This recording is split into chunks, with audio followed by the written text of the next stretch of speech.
What's up, YouTube? Got another handheld red blanket review. Came up with an idea wanting to do a video on my Dan Wesson Model 15 here.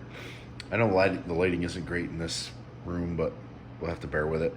You probably maybe have seen my other videos on this red blanket in the kitchen, and these guns are involved. But a while back, maybe last year, I bought this 4-inch barrel for the Dan Wesson and changed it from the 6. All these guns are unloaded, as you can see. But wanted to give it a size comparison here. The full lug 4-inch. I really like the upgrade. Changing to the full lug 4. What a difference it made in the balance of the gun and the feel of the gun. Good upgrade. Before, if you look back through my videos, I had a 6-inch half-under lug, and it's a nice barrel, a lot of velocity out of it, good hunting barrel, but the balance on this gun is just better. My cat's gonna come and invade the whole situation here. Wiener, get out of here, Venus. Go on, find something to do. So, change this to the 4. Definitely a better handling gun. Now this is a new version. Go find your brother. Go find your brother and do something. They always want to get up here and screw around when I'm doing something. So this is a different engraving on this from what the original would be, but it's nice looking. Doesn't look bad at all. The shade of the bluing is just a hair different than the original, but overall it's a great piece of machine work. Shoots well, and it makes the gun handle completely differently. So I'm a big fan of the upgrade to that 4-inch barrel. They do like short runs of the different barrels, I think. So you can call Dan Wesson CZ Firearms. They're actually here in New York. Which I can't believe. But if you want yourself one of those, you can get them. So, plus I think the last time I had this gun on here, had a different set of grips. I wanted to try these like detective grips. I always have to clear my throat when I'm on these videos to see how this gun felt. 686 snub nose. It's all right. I can't say I love it. It's different. Makes the gun unique looking. I don't hate them. They weren't perfectly fitted. I had to work on them a little bit to make them fit a little better, but they're pretty good. The handle's okay. I like it. I think if a set of VZ grips like these on this 642 would be killer, because this is awesome, an awesome setup. This gun is a lot more ergonomic and friendly to shoot than you would expect it to be, being small like this. 38 plus P. I put a different spring set in this too, and it's a really nice little carry gun. Shoots real well too. You got to get aggressive with this gun when you're shooting it. Just punch it forward and squeeze. I colored the back end with Sharpie right here to give the sight a little better definition to aim with. But it's a nice gun. I like it. Definitely you have to be aggressive when you shoot it. A little gangster gun. But I want to put all these together here to show you something with scale, how these guns work scale wise, frame size wise. Like, technically this is a bigger frame than the Dan. I think it's an L frame. I can't really remember all the Smith frames. This is a J frame. Obviously this is a weak little gun. It's aluminum airweight, but this is actually the strongest frame. This super heavy top strap. I mean, this is no lightweight, but the cylinder in this is bigger. This is a 686 6-shot. So the cylinder is super strong in this guy. But the frame is actually stronger on this. The cylinder is substantially thinner walled. But honestly, this gun won't stay open either when you set it. Honestly, I can load this Dan. It's got a recessed cylinder too, recessed rims. I can load this gun hotter than I can the 686 because I can't eject hot rounds as well out of this guy. They hang up in the cylinder. I think it's just the smoothness of the inside of the cylinder bores, maybe a little bit rougher because they don't like to eject as well. I did polish them. It's totally impossible to see that, but maybe see a little reflection there. That might have helped, but I haven't really tested. But this gun, this was a beast. I've shot thousands of rounds through this guy until I had to send it back to Dan Wesson and have him respring it. But I just wanted to show you, excuse me again, get a drink of this. This Liquid Death green is actually really good. Not a fan of seltzer, but.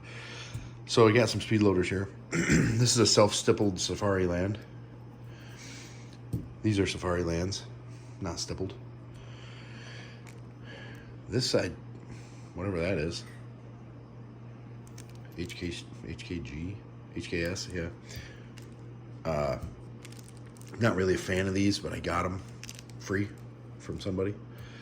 So you can, this is Safari Land too. Different ammunition I'll talk about in a minute. So you can see these are all different speed loaders. I have more, actually no I don't for these, but I have matching sets of these, another HKS and another Safari Land, but this is like a Smith & Wesson Model 19 size. I don't need to show you. This is really hard with one hand on the camera. Let's see. Oh, boop.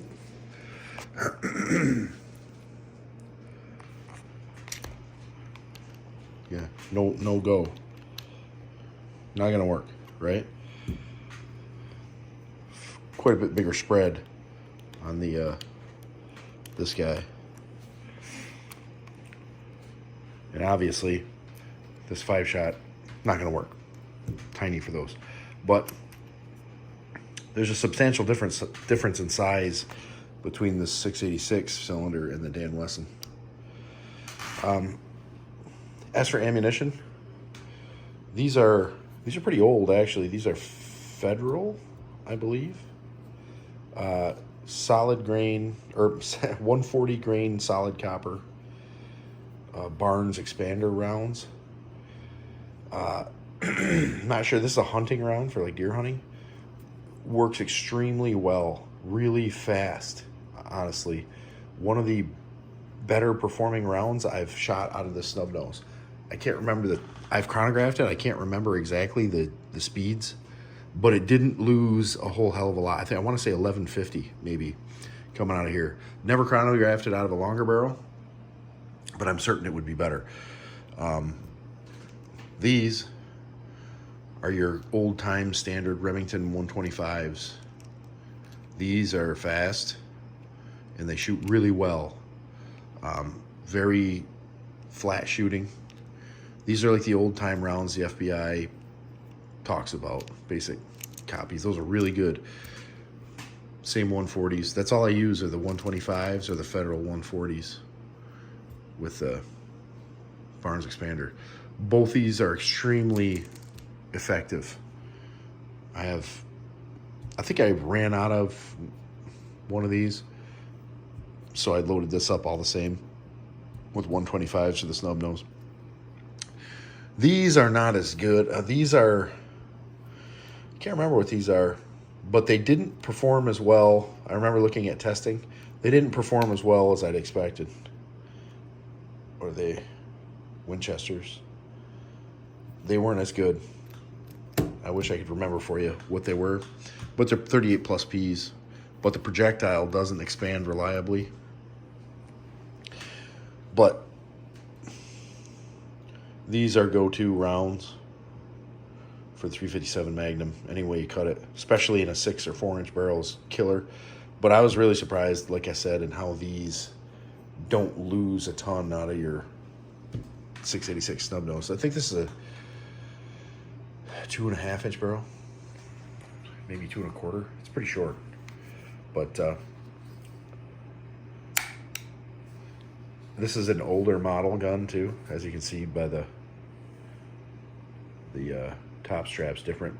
It's got a rounded nose on the newer models. I don't know which one this is. I could open it up and look at the frame for you. Dash 6, I want to say. Can I see it? Let me see. No, dash 3, 686 dash 3.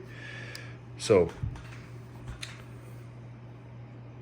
which one of these guns do I like best? I don't know. It's totally irrelevant.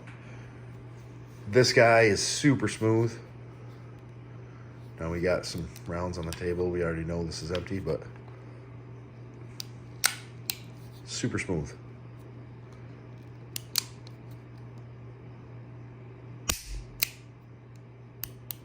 Kind of a heavy trigger pull to begin with, but smooth nonetheless. Very accurate gun. Like a Swiss watch. This guy, not as much. Totally different feel though. A little more creep. A little slower return, which isn't great. I didn't check that, but we knew it was unloaded anyway. This is a very accurate gun, especially with the 6-inch barrel, but the 4 is no slouch either. I wish the return was quicker. Very, very quick double action.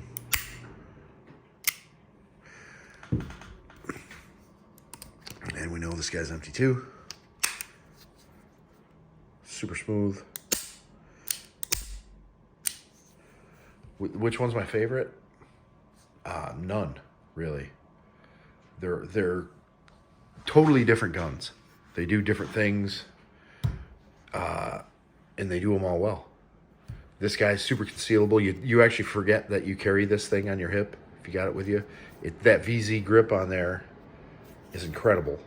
I sanded the inside diamond a hair so it wouldn't abrade my skin as bad, because it's still razor sharp on this diamond set. Great grips on this little guy. Super positive grip. Feels super good. Nobody get that away from you. It feels so well. It's just, it's awesome. This grip, classic style, not as good. VZ grips on this would really up its feel and would be better. This is heavy, heavy, heavy gun. But it's pretty concealable. And it's great. Super accurate. They're all accurate. Obviously, I mean, you're not going to be super testing that guy, but you can't. I don't quite care for the fragility of the rear sight on this gun. I mean, that is a very fragile setup there. That takes a good bump. This guy breaks off. Ask me how I know. This guy is definitely heavier duty. Definitely heavy duty. It's super good sight picture though. I painted the back sight actually. This, if I was to be carrying for like a duty or work, I would go for this one. Obviously, it's like, you know, this is going to be your average state trooper from the 70s or 80s gun. Probably into the 90s.